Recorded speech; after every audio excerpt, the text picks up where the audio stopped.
Chapter 10. 1. Do you believe it? Vera asked. She and Philip Lombard sat at the window sill of the living room. Outside, the rain poured down and the wind howled in great shuddering gusts against the glass window panes. Philip Lombard cocked his head slightly on one side before answering. Then he said, You mean, do I believe that old Wargrave is right when he says it's one of us? Yes, Philip Lombard said slowly. It's difficult to say. Logically, he's right. And yet, Vera took the words out of his mouth. And yet it seems so incredible. Philip Lombard made a grimace. The whole thing's incredible. But after MacArthur's death, there's no more doubt as to one thing. There's no question now of accidents or suicides. It's definitely murder. 3 murders up to date. Vera shivered. She said, It's like some awful dream. I keep feeling that things like this can't happen.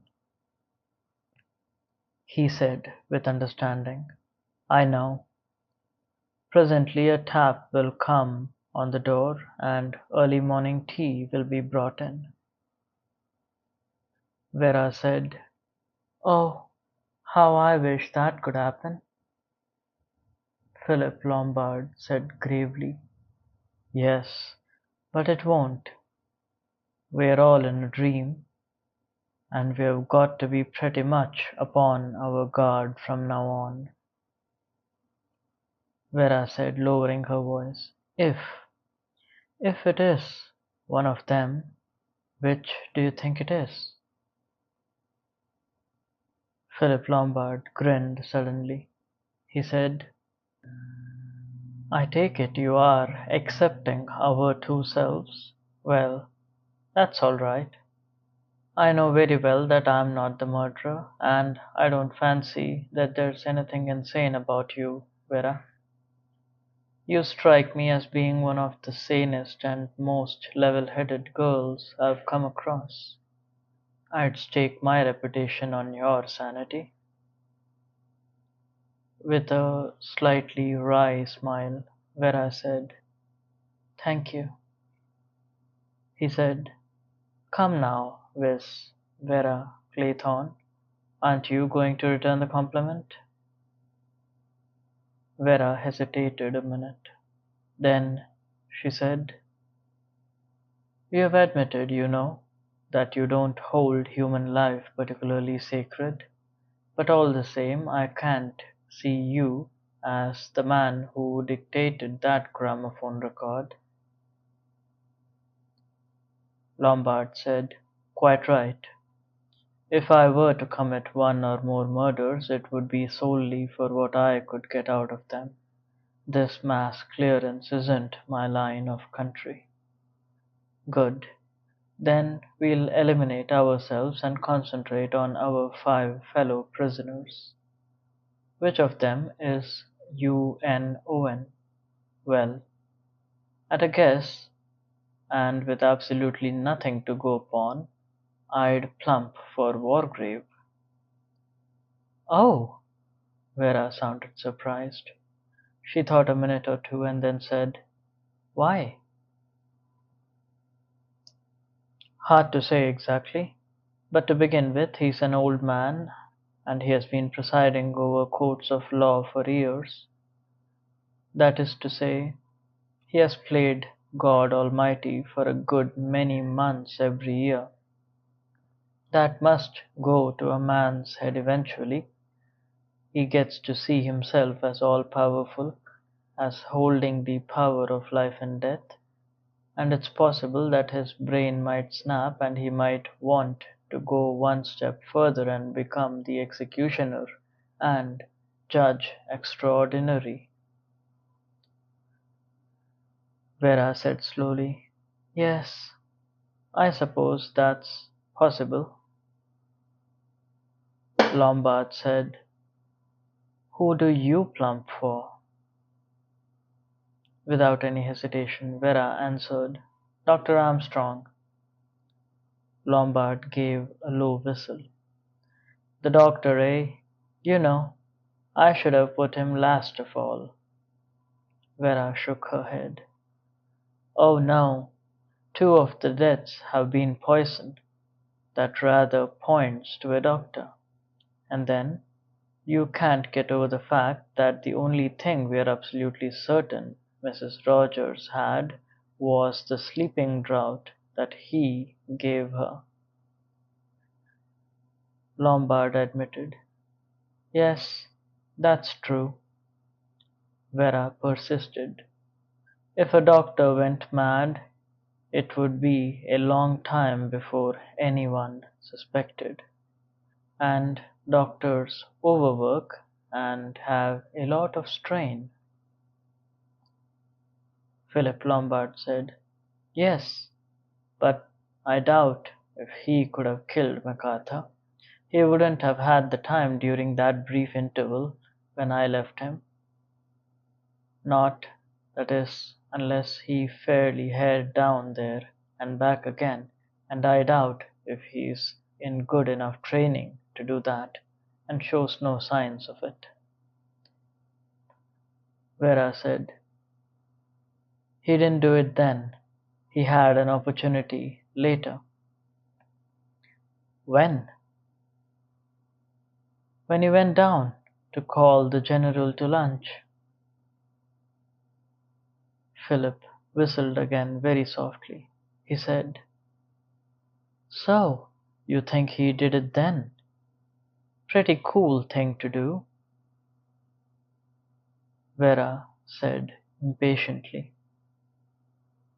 What risk was there?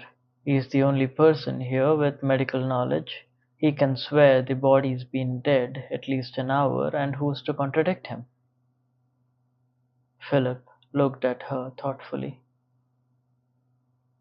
You know, he said, that's a clever idea of yours. I wonder. 2. Who is it, Mr. Blur? That's what I want to know. Who is it? Roger's face was working. His hands were clenched round the polishing leather that he held in his hand. Inspector Blore said, Aye, my lad, that's the question. One of us, his lordship said. Which one? That's what I want to know. Who's the fiend in human form? That, said Blore, is what we all would like to know. Rogers said shrewdly, But you've got an idea, Mr. Blore. You've got an idea, haven't you? I may have an idea, said Blore slowly, but that's a long way from being sure. I may be wrong. All I can say is that if I'm right, the person in question is a very cool customer. A very cool customer indeed. Rogers wiped the perspiration from his forehead. He said hoarsely, It's like a bad dream. That's what it is. Blore said, looking at him curiously. Got any ideas yourself, Rogers? The butler shook his head. He said hoarsely, I don't know. I don't know at all. And that's what's frightening the life out of me. To have no idea. Dr. Armstrong said violently, We must get out of here. We must. We must. At all costs. Mr. Justice Wargrave looked thoughtfully out of the smoking room window. He played with the cord of his eyeglasses. He said, I do not, of course, profess to be a weather prophet, but I should say that it is very unlikely that a boat could reach us, even if they knew our plight, in under 24 hours, and even then only if the wind drops." Dr. Armstrong dropped his head in his hands and groaned. He said, "And in the meantime, we may all be murdered in our beds?" "I hope not," said Mr. Justice Wargrave. "I intend to take every possible precaution against such a thing happening." It flashed across Dr. Armstrong's mind that an old man like the judge was far more tenacious of life than a younger man would be. He had often marveled at that fact in his professional career. Here was he, junior to the judge by perhaps 20 years, and yet with a vastly inferior sense of self-preservation. Mr. Justice Wargrave was thinking, "Murdered in our beds. These doctors are all the same. They think in cliches. A thoroughly commonplace mind." The doctor said, "There have been 3 victims already, remember?" "Certainly, but you must remember that they were unprepared for the attack. We are forewarned." Dr. Armstrong said bitterly, "What can we do? Sooner or later—" "I think," said Mr. Justice Wargrave, "that there are several things we can do." Armstrong said, "We have no idea even who it can be." The judge stroked his chin and murmured, "Oh, you know, I wouldn't quite say that." Armstrong stared at him. "Do you mean you know?" Mr. Justice Wargrave said cautiously, "As regards to actual evidence, such as is necessary in court, I admit that I have none. But it appears to me, reviewing the whole business, that one particular person is sufficiently clearly indicated. Yes, I think so." Armstrong stared at him. He said, "I don't understand." 4. Miss Brent was upstairs in her bedroom. She took up her Bible and went to sit by the window. She opened it. Then, after a minute's hesitation, she set it aside and went over to the dressing table. From a drawer in it, she took out a small black covered notebook. She opened it and began writing. "A terrible thing has happened. General MacArthur is dead. His cousin married Elsie Macpherson. There is no doubt that he was murdered. After luncheon, the judge made us a most interesting speech. He is convinced that the murderer is one of us. That means that one of us is possessed by a devil. I had already suspected that. Which of us is it? They are all asking themselves that. I alone know." She sat there for some time without moving. Her eyes grew vague and filmy. The pencil straggled drunkenly in her fingers. In shaking, loose capitals she wrote, "The murderer's name is Beatrice Taylor." Her eyes closed. Suddenly, with a start, she awoke. She looked down at the notebook. With an angry exclamation, she scored through the vague, unevenly scrawled letters of the last sentence. She said in a low voice, Did I write that?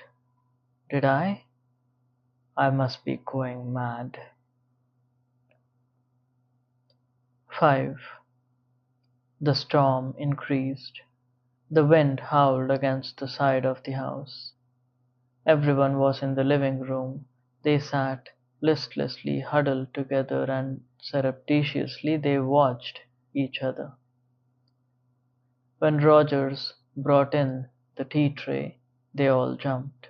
He said, "Shall I draw the curtains? It would make it more cheerful like." Receiving an assent to this, the curtains were drawn and the lamps turned on. The room grew more cheerful. A little of the shadow lifted. Surely by tomorrow the storm would be over, and someone would come.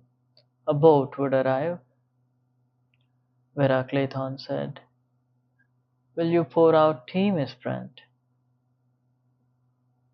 The elder woman replied, "No, you do it, dear. That teapot is so heavy, and I have lost 2 skeins of my grey knitting wool. So annoying." Vera moved to the tea table. There was a cheerful rattle and clink of china. Normality returned. "Tea? Bless ordinary everyday afternoon tea," Philip Lombard made a cheery remark. Blore responded. Dr. Armstrong told a humorous story. Mr. Justice Wargrave, who ordinarily hated tea, sipped approvingly. Into this relaxed atmosphere came Rogers, and Rogers was upset. He said nervously and at random, "Excuse me, sir, but does anyone know what's become of the bathroom curtain?" Lombard's head went up with a jerk. "The bathroom curtain? What the devil do you mean, Rogers?"